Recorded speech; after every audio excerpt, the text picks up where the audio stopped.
warahmatullahi wabarakatuh.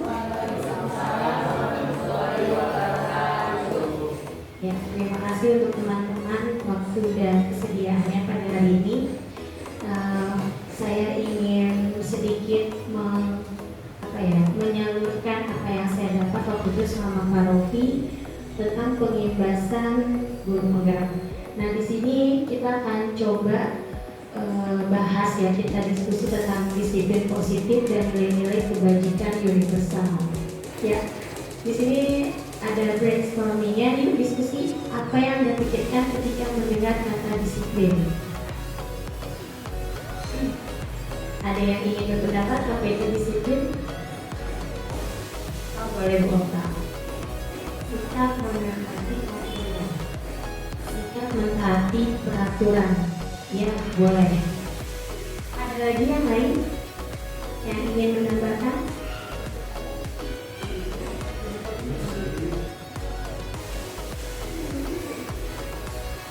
Ada yang ingin menambahkan? Oke, kita lanjut. Apa boleh? Kita lihat. Nah, ini dia nih. Setuju atau tidak setuju? Ya, di sini guru harus dapat mengendalikan penuh murid di kelasnya. Bagaimana? Kira-kira setuju atau tidak setuju? Ya, guru harus dapat mengendalikan penuh murid di kelasnya. Bagaimana? Setuju. Oke, kita lihat. Lanjut. Dengan mengkritik dan membuat murid merasa bersalah dapat menguatkan karakter murid. Setuju atau tidak setuju? Oke, tidak setuju. Lanjut, di sini ada peraturan harus dipatuhi, apabila dilanggar konsekuensinya adalah hukuman. Setuju, ada beberapa setuju. Oke, lanjut. Di sini hadiah itu penting untuk memotivasi murid.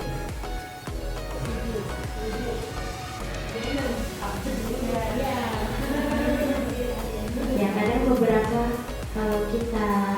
ya, maksud saya juga kadang kalau ada anak yang memang bersikap baik atau mendapat nilai yang lebih bagus dan lebih baik dari teman-temannya, kita akan kasih hadiah. Mungkin dari kata-kata ini tuh seperti itu. Maksud kita adalah untuk memotivasi siswa. Nah, tapi kita ya boleh apapun. Nah, nanti itu kita akan lihat apakah itu apa itu adalah pengaruh yang baik atau tidak untuk si muridnya itu. Kita lanjut, nanti di sini ada orang dewasa memiliki hak memaksa.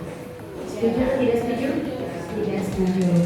Lanjut, motivasi terbaik murid adalah mengiming-imingi hadiah.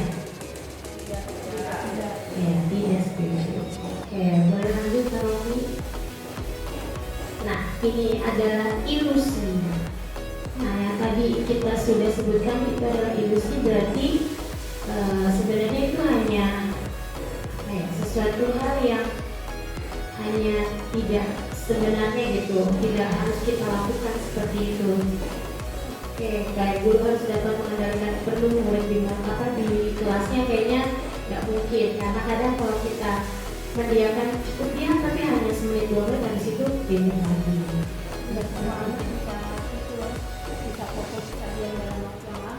Iya, jadi kita tidak bisa sepenuhnya mengendalikan siswa ya Bu. Oke.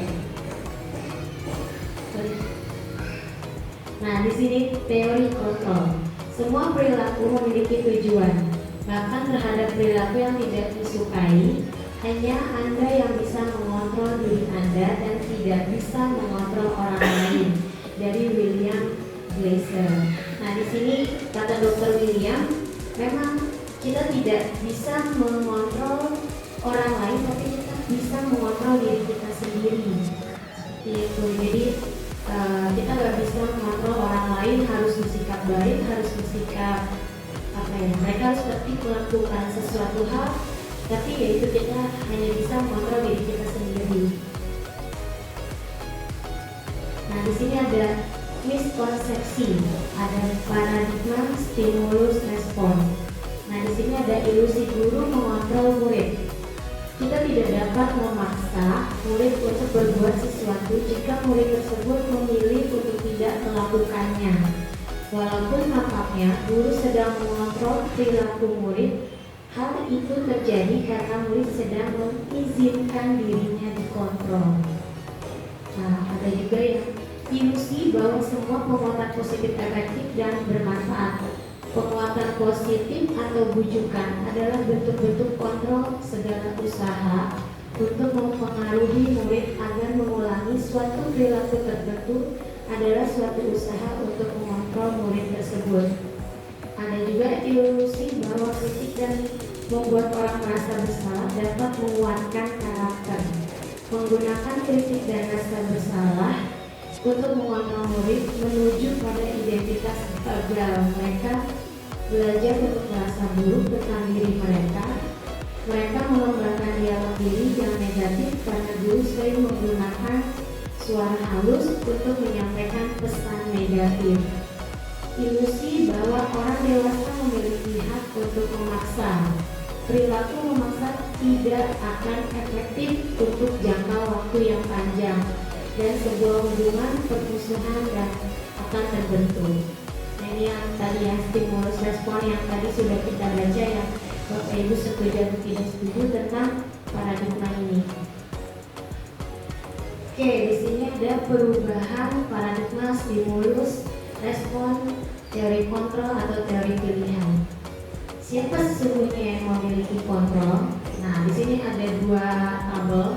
Stimulus responnya adalah kita mencoba mengubah orang agar berpandangan yang sama dengan kita. Tapi teori kontrolnya, kita berusaha memahami pandangan orang lain tentang dunia. Stimulus responnya juga ada perilaku buruk dilihat sebagai suatu kesalahan. Teori kontrolnya, pilihannya, semua perilaku memiliki tujuan. Stimulus respon yang ketiga, orang lain bisa mengontrol saya. Teori kontrolnya hanya Anda yang bisa mengontrol diri Anda. Keempat, saya bisa mengontrol orang lain. Lalu teori pilihannya, Anda tidak bisa mengontrol orang lain. Stimulus respon yang kelima, pemaksaan ada pada saat bujukan gagal. Lalu teori kontrolnya adalah kolaborasi dan konsensus menciptakan pilihan-pilihan baru. Yang terakhir adalah model berpikir menang atau kalah. Sedangkan teori kontrolnya model berpikir menang-menang. Oke, di sini ada kata disiplin. Nah, berarti tadi sudah kita sebutkan satu persatu ya dari Bu Okta bahwa disiplin itu berasal dari bahasa Latin yaitu disiplina yang artinya adalah belajar. Nah, disiplin itu disiplin jadi membuat orang menggali potensinya menuju sebuah tujuan apa yang dia hargai. Terus kecenderungan umumnya adalah menghubungkan kata disiplin dengan ketidaknyamanan, hubungan dengan apa yang kita hargai atau mencapai satu tujuan mulia. Sayangnya dalam budaya kita, makna kata disiplin telah berubah menjadi sesuatu yang dilakukan seseorang pada orang lain untuk mendapatkan kepatuhan. Nah, biasanya di sini kata disiplin itu lebih ke tata tertib. Nah, kalau tata tertib sekolah memang udah wajib harus ditaati dan dipatuhi oleh seluruh warga sekolah. Nah, tapi kadang di sini kita suka membuat tata tertib kelas. Nah, itu dia. Dari disiplin ini biasanya kan kita tahunya adalah anak bisa patuh, bisa baik, bisa tertib. Itu menurut kita. Padahal menurut anak-anak itu adalah ketidaknyamanan dia. Misalkan jangan membuang sampah sembarangan. Nah, dari kata jangan itu kan berarti ada penekanan, bukan atas diri dia sendiri bahwa oh iya membuang sampah itu adalah tidak benar, akan mengotori lingkungan dan sebagainya. Nah, terus kita juga jadinya tidak bisa menghargai orang lain. Dalam arti kata lain ya, jadinya pada anak akan berbuat baik pada hanya orang-orang tertentu. Jadi pada saat ketemu yang lain, ya mereka tidak akan berlaku seperti itu. Oke, lanjut boleh kami. Nah, di sini dia. Disiplin adalah bentuk kontrol diri, yaitu belajar untuk kontrol diri agar dapat mencapai suatu tujuan mulia. Tujuan mulia ini mengacu pada nilai-nilai atau prinsip-prinsip mulia yang dianut seseorang, yang dikenal dengan nilai kebajikan universal. Nilai-nilai tersebut bersifat universal dan lintas bahasa, suku bangsa, agama maupun latar belakang. Jadi ya satu kesatuan seperti Indonesia ya, universal. Oke. Nilai-nilai kebajikan.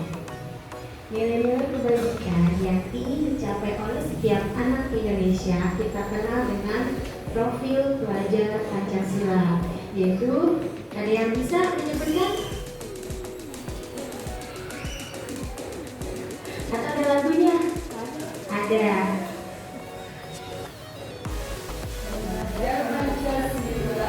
Beriman dan bertakwa pada Tuhan yang Esa dan berakhlak mulia, berkebinekaan global, gotong royong mandiri, kreatif dan bernalar kritis.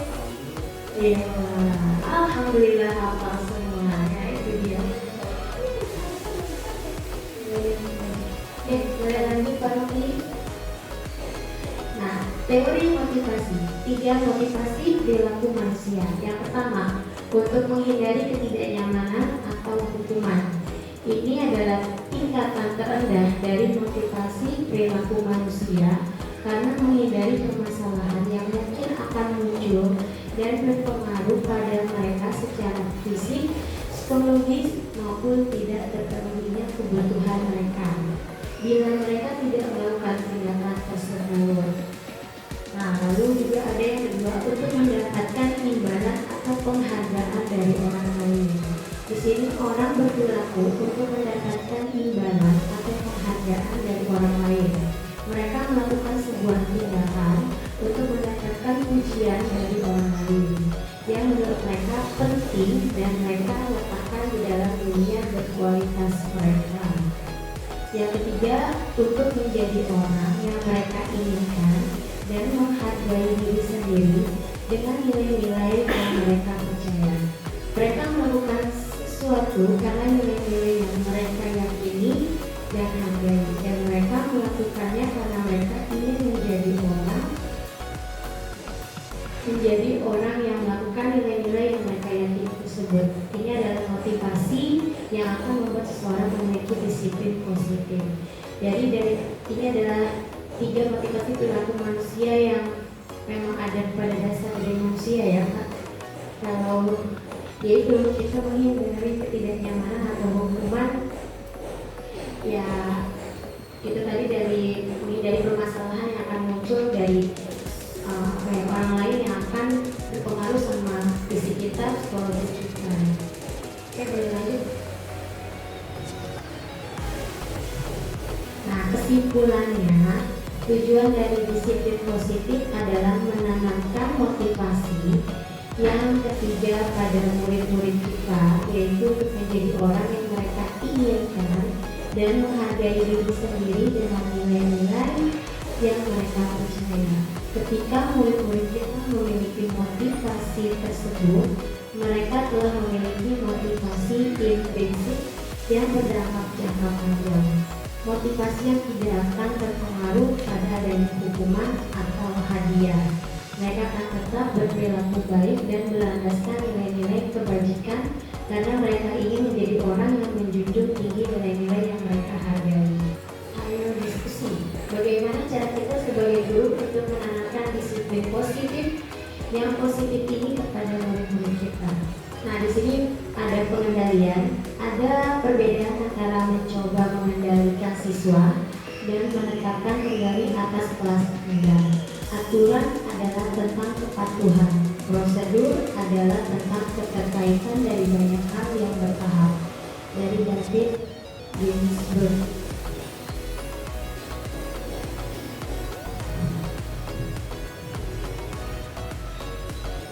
Boleh Pak mundur yang ketiga tadi?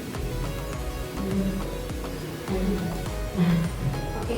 Tadi ada tadi ya yang udah kita bahas sama-sama. Tadi ada pemberian hadiah. Nah, pemberian hadiah itu nanti kita akan merujuk pada nomor 2. Nah, ini adalah 3 motivasi perilaku manusia manusia di kategori 2 untuk mendapatkan imbalan atau penghargaan dari orang lain. Jadi sebenarnya tidak salah.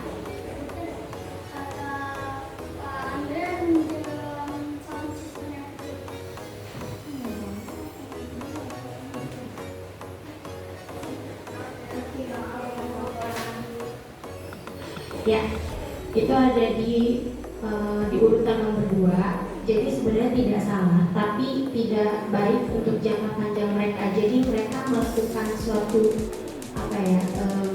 hal-hal yang positif, hal-hal yang baik itu karena atas imbalan tidak dari diri mereka. Mereka hanya mengejar apa yang ini baik, nanti aku dapat imbalan, dapat hadiah. Nah itu jadi kurang baik. Jadi lebih baik sih kita kurangi sedikit demi sedikit. Nah atau kadang kita suka pilih, ayo kamu kalau matematikanya 100 nanti dikasih hadiah, karena juga suka kayak gitu. Cuman lebih baik sih tidak. Atau boleh kalau misalkan memang anak itu yang tadinya nggak bisa tapi jadi bisa, kita mau apresiasi boleh, tapi tidak tidak kita utarakan di awal. Tapi kalau memang ini mau ngasih ini mau ngasih dapat itu sih masih bisa, tapi lebih baik dikurangi, tidak sesering mungkin, karena nanti berdampak buruk pada anak bahwa apa yang mereka kerjakan, apa yang mereka lakukan akan mendapatkan imbalan. Gitu.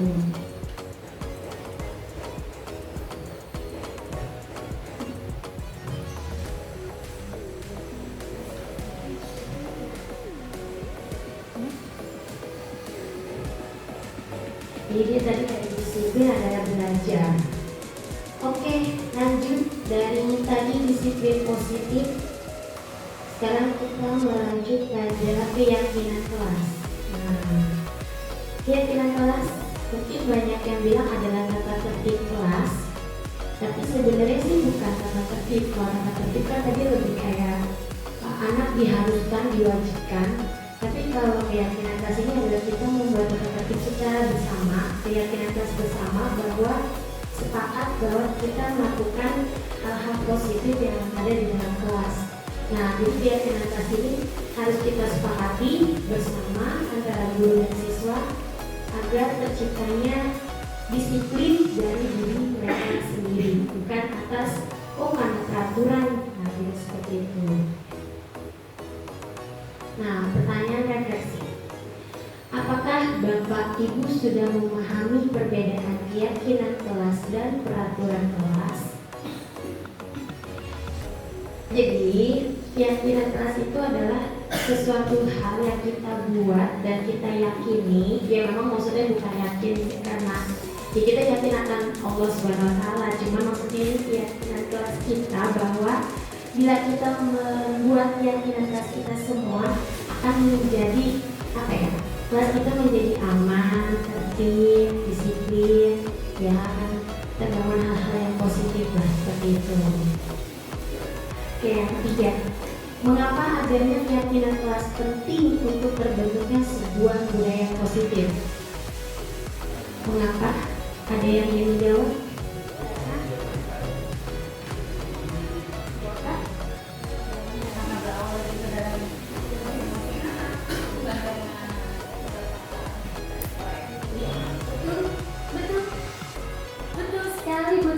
Wah, dari hebat.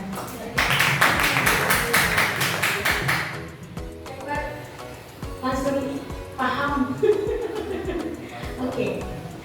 Ya, itu tadi yang Betari sampaikan itu sudah tepat ya, bahwa memang keyakinan kelas kita dibuat untuk kesadaran dari anak-anak bahwa hal-hal yang positif harus kita bangun sedini mungkin lah maksudnya. Nomor 4, bagaimana mewujudkan sebuah keyakinan kelas yang efektif?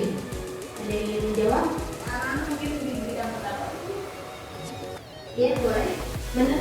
Jadi anak-anak semuanya itu kita tulis bagaimana mereka membuat kesepakatan kelas nih, apa yang kira-kira yang budaya positif apa yang kita bangun di kelas. Jadi anak-anak menuliskan, dan itu biasanya nanti kita tempel, kita diskusikan, dan kita buat kesimpulan. Misalkan kayak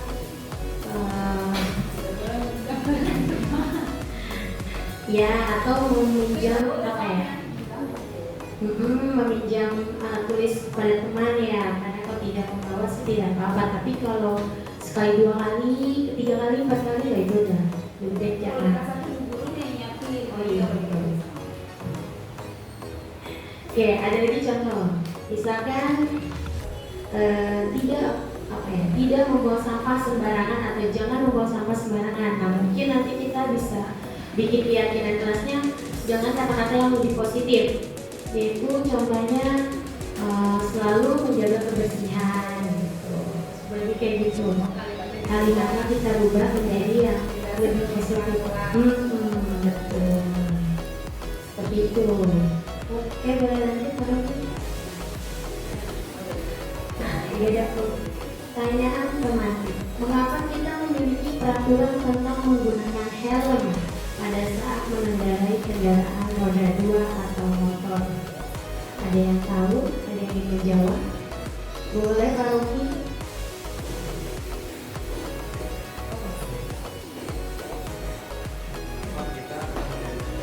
Tentang penggunaan helm pada saat mengendarai kendaraan roda 2 atau motor.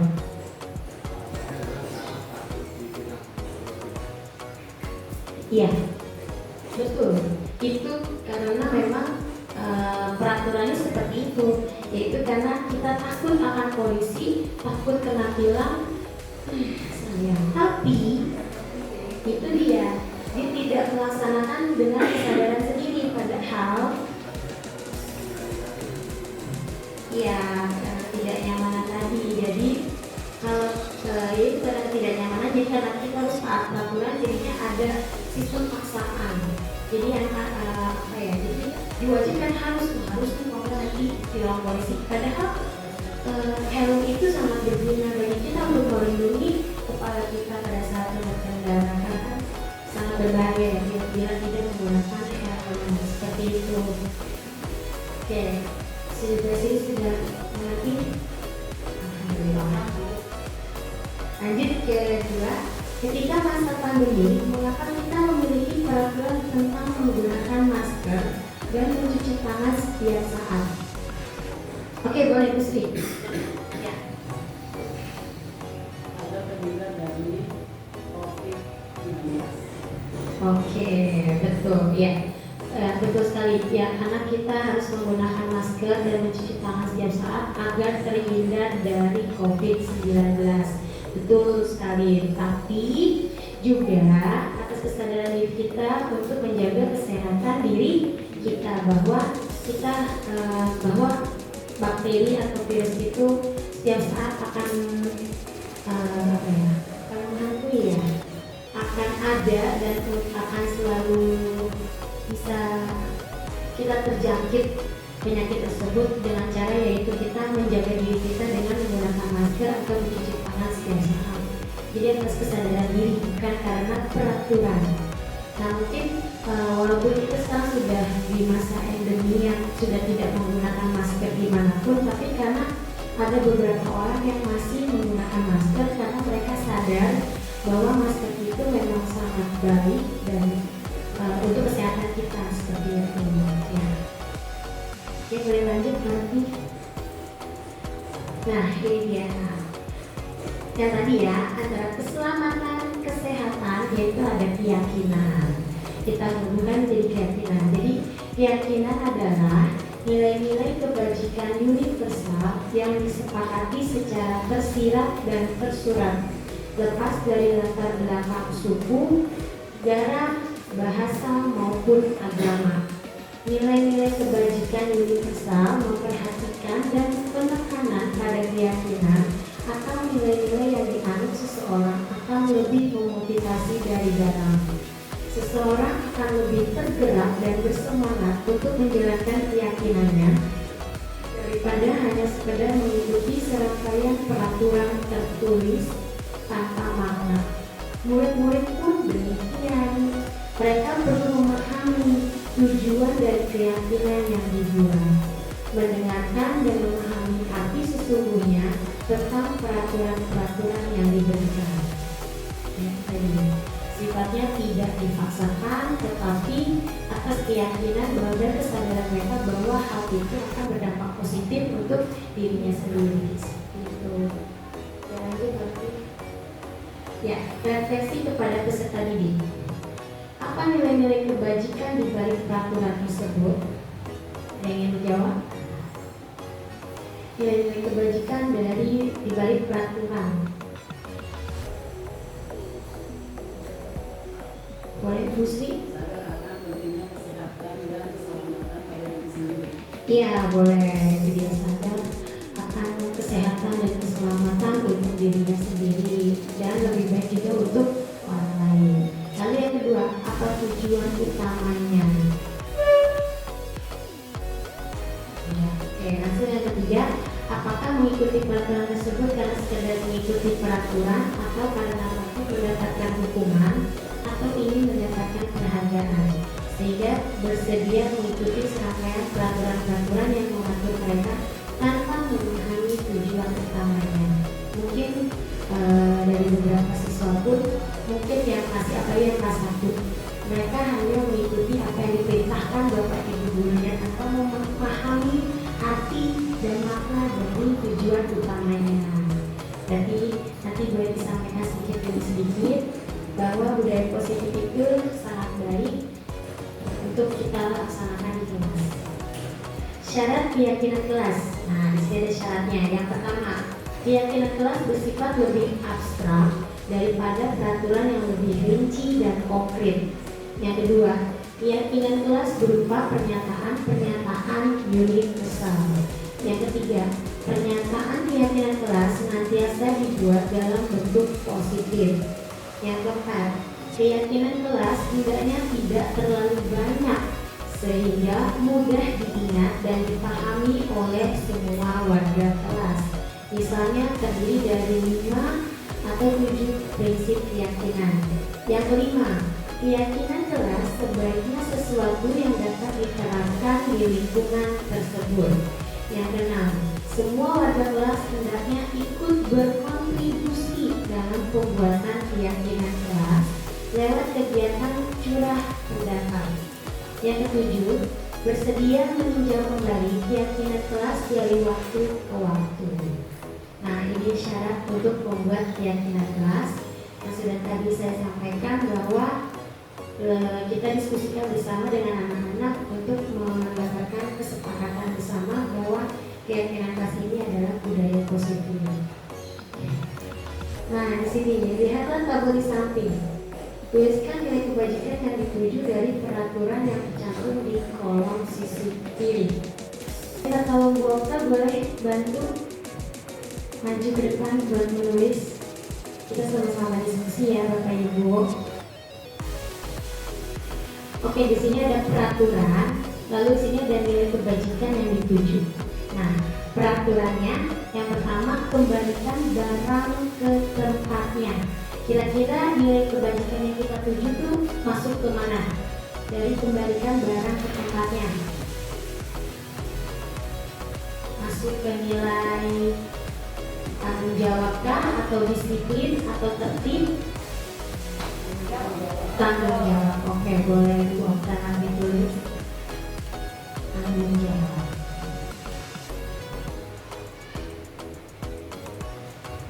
Ya, oke, terima kasih. Lalu yang kedua, dilarang mengganggu orang lain. Nilai yang ketujuhnya kita masuk kemarin di kebajikannya. Dilarang mengganggu orang lain. Apa Bu Sri? Disiplin. Bagaimana teman-teman? Apakah masuk ke disiplin?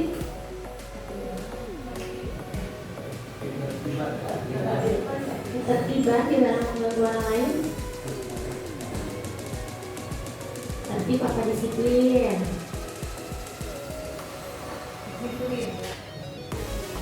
Disiplin. Lebih masuk ke disiplin. Tidak mengganggu orang lain. Tertib atau disiplin?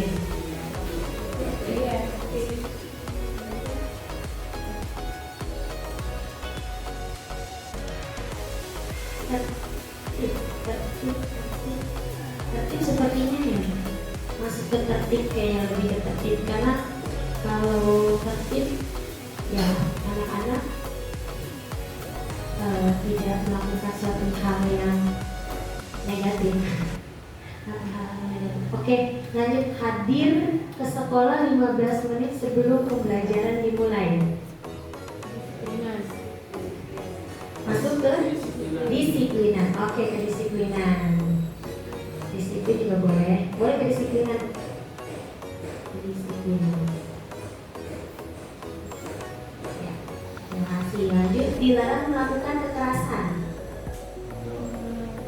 Masuk ke manakah?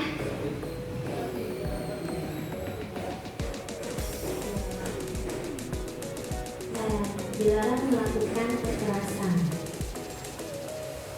Disiplin seperti tanggung jawab atau kasih sayang atau kasih sayang. Iya, ya boleh kita tulis kasih sayang. Lanjut, dilarang menggunakan narkoba. Tanggung jawab.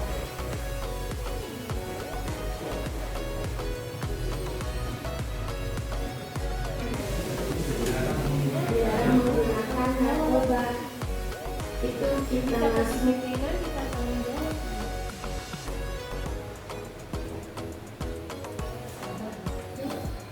menjaga kesehatan. Iya, kayaknya lebih ke kita harus menjaga kesehatan ya.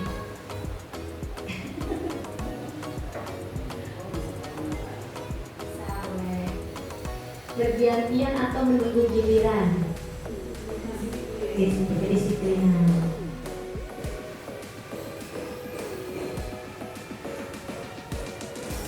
Dilarang merokok. Kesehatan.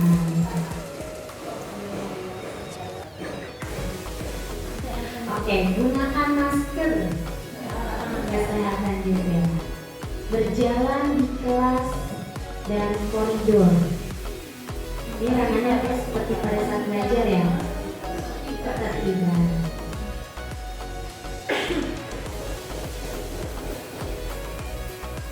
Oke, terima kasih Boka.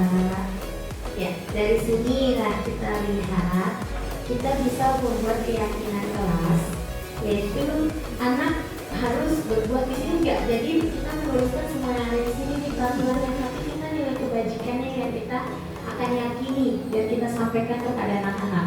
Misalkan tadi kan kembalikan barang ke tempatnya adalah nilai tanggung jawab. Berarti nanti anak-anak, ayo kita buat kesepakatan kelas, berarti harus tanggung jawab terhadap barang orang lain atau barang terhadap milik sendiri. Nah, dan juga ada ketertiban tadi ya, tidak mengganggu orang lain, juga termasuk ketertiban, yaitu terus sama berjalan, nah tidak berjalan-jalan di kelas atau koridor pada saat jam pelajaran, itu juga masuk ke ketertiban. Jadi kita bikin tanggung jawab, tertib, lalu disiplin, kasih sayang, dan kesehatan. Berarti ada berapa kira-kira keyakinan kelas yang sudah kita buat di sini? Kalau dilihat dari nilai kebajikan yang sudah dibuat, ada berapa? 1, 2, 3, ada 5 ya. Iya, tanggung jawab, ketertiban, kedisiplinan, kasih sayang, kesehatan. Hanya ada 5 keyakinan kelas. Itu secara universal. Ya, jadi ini adalah kalimat-kalimat positif yang akan kita bangun di kelas. Kalau ini masih ada kata dilarang, jangan, nah berarti itu masih peraturan, dan itu akan merasakan ketidaknyamanan pada siswa bahwa mereka dipaksa untuk mentaati suatu peraturan. Ya.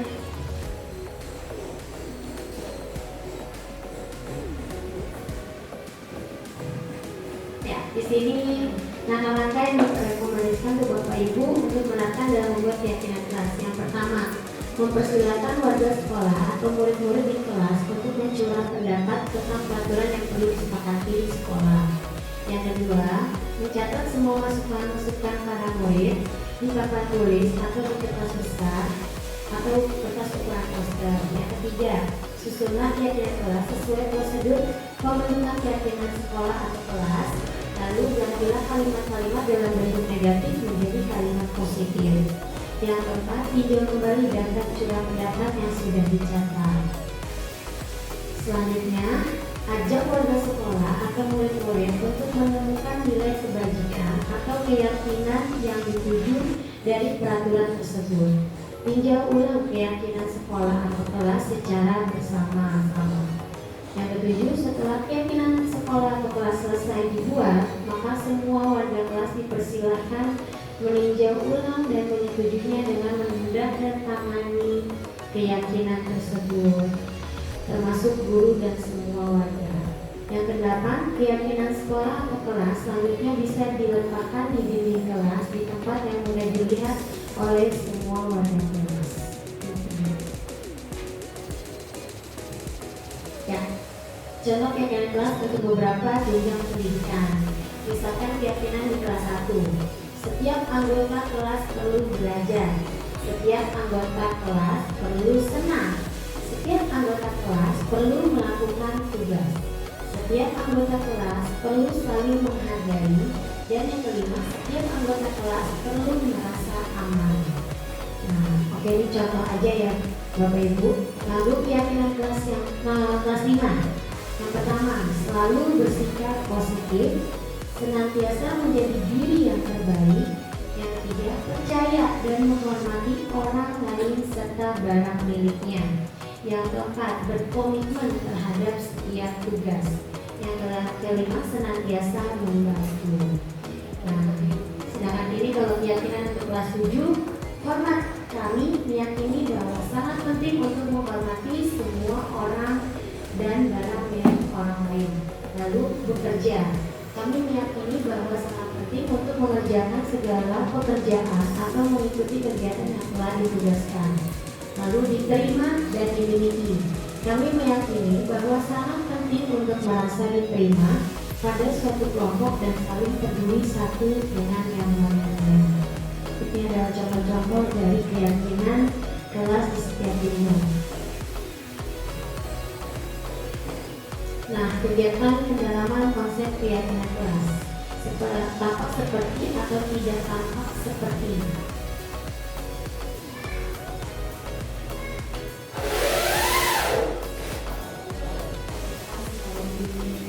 Nah, di sini ada format. Yang pertama, tampak seperti datang tepat waktu, tidak tampak sepertinya sering hadir terlambat.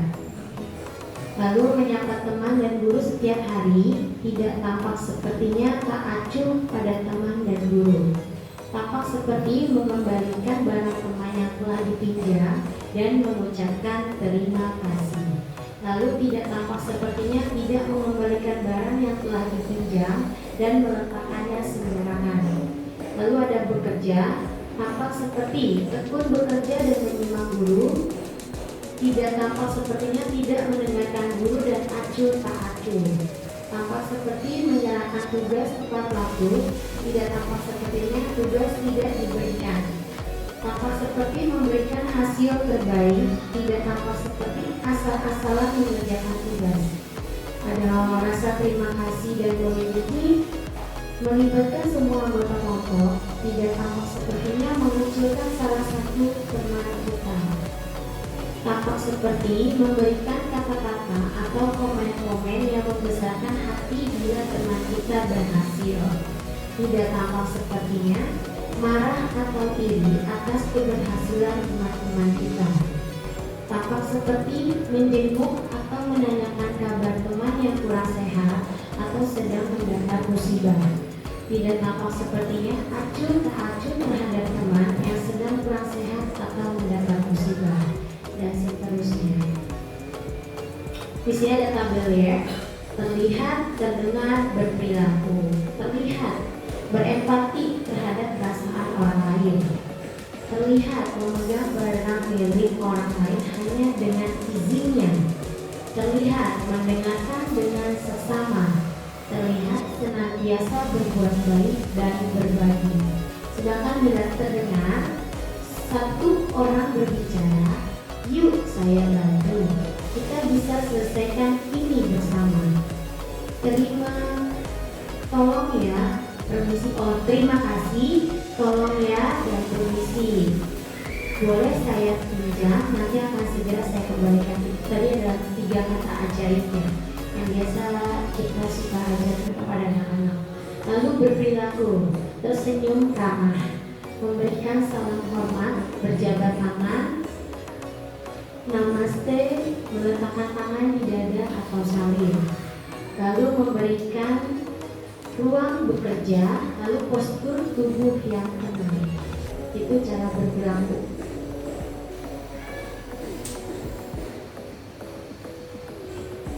Oke, di sini berikut adalah contoh hasil curah pendapat guru dan murid-muridnya melalui kegiatan tugas guru, tugas murid. Guru tugasnya mengajar, mendidik, menjawab pertanyaan, memberi nilai, mengatur kelas, menegakkan peraturan kelas, menjalankan keyakinan kelas, peduli terhadap semua murid. Sedangkan tugas murid adalah belajar, mencoba, menghasilkan yang terbaik dari diri, bertanya jika tidak paham, mengikuti peraturan, menjalankan keyakinan kelas, mendengarkan, memeriksa tugas kembali. Guru tugasnya bukan menyakiti atau disakiti, memaksa kamu untuk belajar, merapikan barang-barang murid, menyiapkan makanan atau barang-barang alat tulis.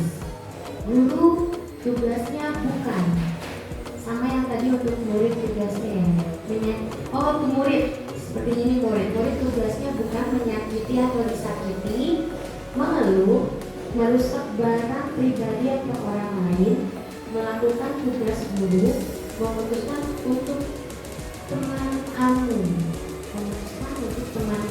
mungkin hanya berteman hanya pilih.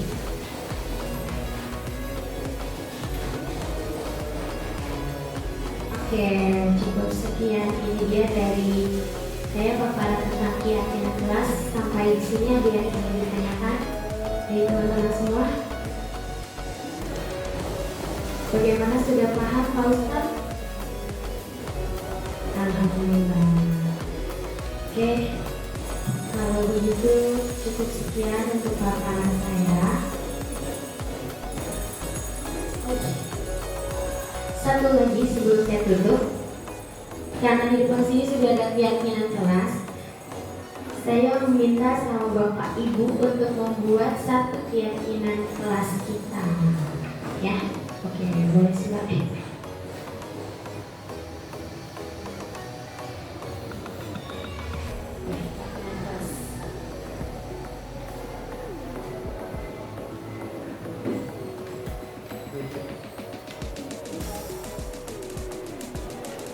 Boleh ditempel ya kalau sudah.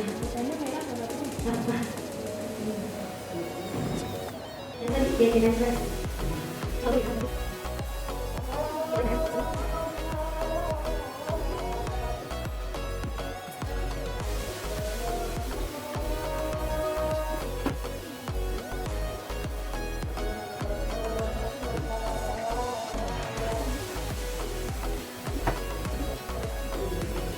Ya, terima kasih Bapak Ibu. Akan saya bacakan dulu. Di sini keyakinan kelas yang sudah Bapak Ibu tulis.